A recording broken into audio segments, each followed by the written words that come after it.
बातमी आहे धाराशिव जिल्ह्यामधून। धाराशिवच्या भूम तालुक्यामध्ये जेजला गावातील गावकरी 25 वर्षापूर्वी बनवलेला रस्ता दुरुस्त करण्याच्या मागणीसाठी आमरण उपोषणाला बसलेत। गेल्या 5 दिवसांपासून 10 गावकरी आमरण उपोषण करत आहेत। तर 25 वर्षापूर्वी गावात येणाऱ्या जाणाऱ्यांसाठी शेत रस्ता बनवला होता आणि तेव्हापासून या गावाला रस्ताच नाहीये। आता सरकारने रस्ता मंजूर केलाय, मात्र गुत्तेदार रस्ता बनवत नसल्याचं गावकऱ्यांनी आंदोलनात सांगितलं आणि आक्रमक पवित्रा स्वीकारलाय। याचाच आढावा घेतलाय आमचे धाराशिवचे प्रतिनिधी बालाजी निरफळ यांनी।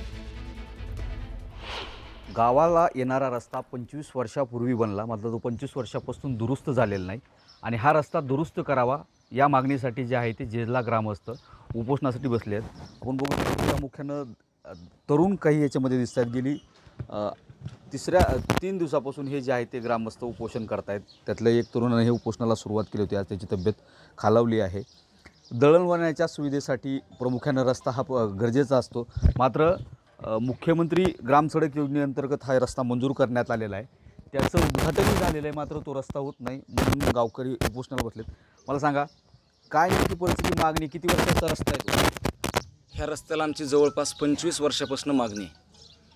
खासदारकीला 2 वेळेस 2 खासदारकीच्या टायमाला एकही मतदान न करता सर्व ग्रामस्थांनी पूर्णतः बहिष्कार टाकला होता, तरी हा रस्ता झाला नाही। त्याच्यानंतर आता 2024 ऑक्टोबरमध्ये हा रस्ता मंजूर झाला, वर्क ऑर्डर झाली त्याची, परंतु तरी ह्या रस्त्याला अजूनही सुरुवात केलेली नाही। अक्षरशः ह्या रस्त्यावरून जाता येत नाही। दळणवळणाचा फक्त एकमेव रस्ता आहे की जे दुसरा कुठलाही मार्ग नाही, ह्याच रस्त्याने जाऊ शकतो आणि त्या दळणवळण रस्त्याची इतकी दुर्मिळ अवस्था आहे की त्या रस्त्यावरनं कसलाही म्हातारा माणूस तर मोटरसायकल घेऊन जाऊच शकत नाही। पण रोज एक दिवसाआड कमीत कमी 2 जणाचे 4 जणाचं पडून हॉस्पिटलला नेलं आहे, कुणाचं तोंड फुटलं आहे, कुणाच्या पायाला लागलं आहे, असं सतत घडत आहे। काय मागणी आता प्रामुख्याने मागणी काय असणार? प्रामुख्याने एकच मार्ग आहे, जो रस्ता शासनाने मंजूर केला आहे तो प्रशासनाने ताबडतोब करून घ्यावा, लवकरात लवकर तो करून घ्यावा।